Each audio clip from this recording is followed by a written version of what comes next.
Hello বন্ধুরা, Bangla you driver YouTube চ্যানেলে সবাইকে স্বাগতম। আমি খন্দকার শরীফ। বন্ধুরা, আজকে আমরা তিনটা বিষয় নিয়ে কথা বলবো গাড়ি সম্বন্ধে।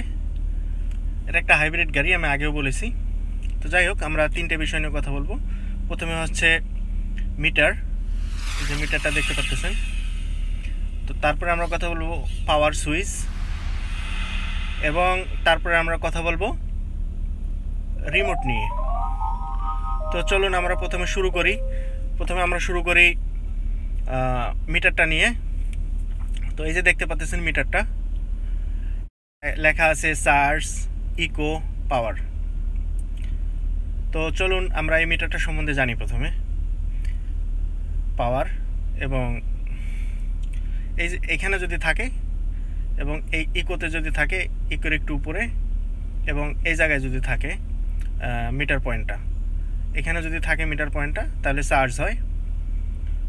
আর এইখানে যদি থাকে পাওয়ার লেখা, তাহলে গাড়িটা পেট্রোলে চলে। এবং ইকোতে যদি থাকে তাহলে গাড়িটা পেট্রোল এবং ইলেকট্রিকে চলে, অর্থাৎ চার্জে চলে। আর ইকোর একটু নিচে থাকলে শুধু চার্জে চলে, অর্থাৎ ইলেকট্রিকে চলে। তো চলুন আমরা প্রথমে গাড়িটা তাহলে ড্রাইভ করে আমরা দেখি যে কীভাবে আসলে এই মিটারটা কাজ করে। তারপরে আমরা চলে যাব পাওয়ারে, এবং তারপরে আমরা রিমোট সম্বন্ধে জানবো। তো চলুন আমরা ড্রাইভ শুরু করি।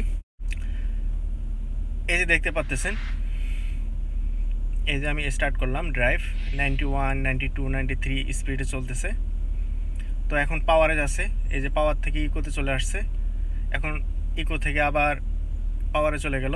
এখন ব্যাটারি পেট্রোলে চলতেছে। এখন এই জায়গায় যদি থাকে তাহলে চলবে হচ্ছে পেট্রোল এবং ব্যাটারিতে, আর চার্জে থাকলে চার্জ হবে। যাই হোক, এই মিটারটার সম্বন্ধে আমি আগের ভিডিওতেও কথা বলেছি, তো পুরোপুরি বলিনি, তাই আবারও এই মিটারটার সম্বন্ধে কথা বলা। এবং এই মিটারটা শুধুমাত্র হাইব্রিড গাড়িতে আছে, অন্য গাড়িতে নাই। তো এখন আমি হাই স্পিডে ড্রাইভ করতেছি অটো সেট করে। অটো সেটের কথা আমি আগে বলেছি। তো যাই হোক, এখন দেখেন আছে পেট্রোল এবং চার্জে চলতেছে গাড়িটা। তো যাই হোক, এখন আমরা 119-এ ড্রাইভ করতেছি গাড়িটা, 119-এ ড্রাইভ করতেছি এবং অটো সেট করে ড্রাইভ করতেছি। তো আপনারা যদি কখনো লং ড্রাইভে যান হাইওয়েতে, তখন অবশ্যই অটো সেট করে গাড়ি ড্রাইভ করবেন। তাতে করে আপনার 10% হলেও আপনার পেট্রোল সাশ্রয় হবে। অটো সেটে পেট্রোল অনেক কম খরচ হয়। তো যাই হোক, আমরা এখন পাওয়ার সুইচটা দেখি, পাওয়ার সুইচটা কীভাবে কাজ করে। তো পাওয়ার সুইচ অনেক গাড়িতে আছে, এখন প্রায় গাড়িতে আছে। এটা শুধু হাইব্রিড গাড়িতে না, অনেক গাড়িতেই আছে। তো এই গাড়িতে চাবি নাই। এই পাওয়ার সুইচটা অফ অন করলে স্টার্ট বন্ধ এবং স্টার্ট চালু হয়। তো সেই কারণে আসলে দেখানো।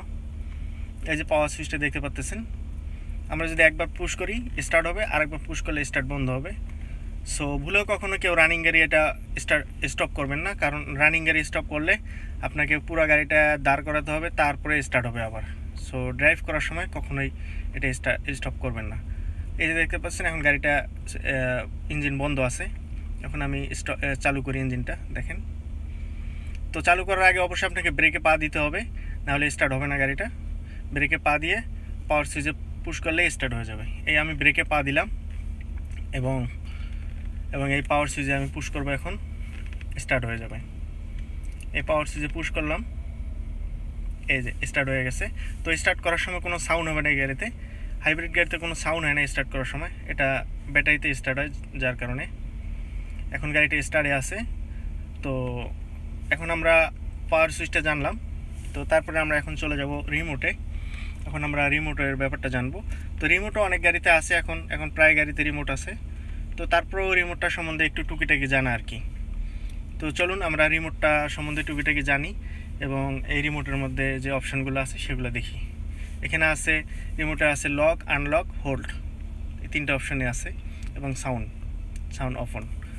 এবং রিমোটটা আমরা এখন গাড়ির বাইরে রাখবো, গাড়ির বাইরে রেখে দেখব যে রিমোটটা কীভাবে কাজ করে। রিমোটটা না থাকলে কি হয় গাড়িতে, এবং গাড়িতে থাকলে আমরা কী করে বুঝবো রিমোটটা আমার সাথে আছে কিনা। তো যার কাছে রিমোট আছে সে দরজাটা টাচ করার সঙ্গে সঙ্গে লকটা খুলে যাবে। যার কাছে রিমোট নাই সে দরজা খুলতে পারবে না। তো চলুন আমরা রিমোটটা একটু গাড়ির বাইরে রেখে আমরা দেখি যে কিভাবে রিমোটটা কাজ করে এই গাড়িতে। ঠিক আছে, তো এই যে এখানে দেখতে পাচ্ছেন 0 লেখা, এখানে রিমোটের চিহ্ন চলে আসবে এবং শো করবে রিমোটটা যদি না থাকে গাড়িতে। তো আমি এখন দরজার বাইরে রিমোটটা রেখে দেখবো যে রিমোটটা কিভাবে কাজ করে। চলুন আমরা এই যে রিমোটটা আমরা দরজার বাইরে নিয়ে রাখি একটু বাইরে, তারপরে আমরা দেখি। তো আমি রিমোটটা একটু নিচে এইখানে রাখলাম, এই যে গাড়ির নিচে জাস্ট দরজার বাইরে এখন দেখি ড্যাশবোর্ডে কি দেখায়। এই যে দেখতে পাচ্ছেন, এই যে এখানে উপরে একটা ইয়েলো লাইট এবং নিচে রিমোটের চিহ্ন। ইয়েলো লাইটটা বোঝাইতেছে যে গাড়িতে সমস্যা আছে এবং রিমোটটা নাই। এই যে নিচে ক্রস চিহ্ন চলে আসছে দেখেন রেড কালারের। তো এই যে ইয়েলো লাইটটা উপরে শো করতেছে। তো যাই হোক, আমরা রিমোট না থাকলে বুঝবো এভাবে যে গাড়িতে রিমোট নাই। আমি রিমোটটা আবার ভিতরে নিয়ে আসি। ঠিক আছে, নিয়ে এসে রাখার পরে দেখি কি দেখায়। এই যে নিয়ে আসলাম, এখন দেখেন এখন ওই চিহ্নটা চলে গেছে। দ্যাটস ইট, আজ এ পর্যন্তই। ভালো থাকবেন সবাই, এবং যারা পার্ট 1 থেকে পার্ট 6 দেখেননি তারা অবশ্যই আপনার উপরের আই বাটনে ক্লিক করবেন, রাইট সাইডে ক্লিক করে বাকি পর্বগুলো দেখে আসবেন। আর ভালো থাকবেন সবাই। কমেন্ট করে জানাবেন আমার ভিডিওটা আপনারা বুঝলেন কি না। আপনারা কমেন্ট না করলে আসলে আমি বুঝতে পারবো না যে আমার ভিডিওতে কোথাও ভুল হয়েছে কি না। তো অবশ্যই কমেন্ট করে জানাবেন, এবং ভালো লাগলে লাইক দিবেন আর সাবস্ক্রাইব করবেন নেক্সট ভিডিওটা দেখার জন্য। Bye bye, tata, take care, মাসসালাম।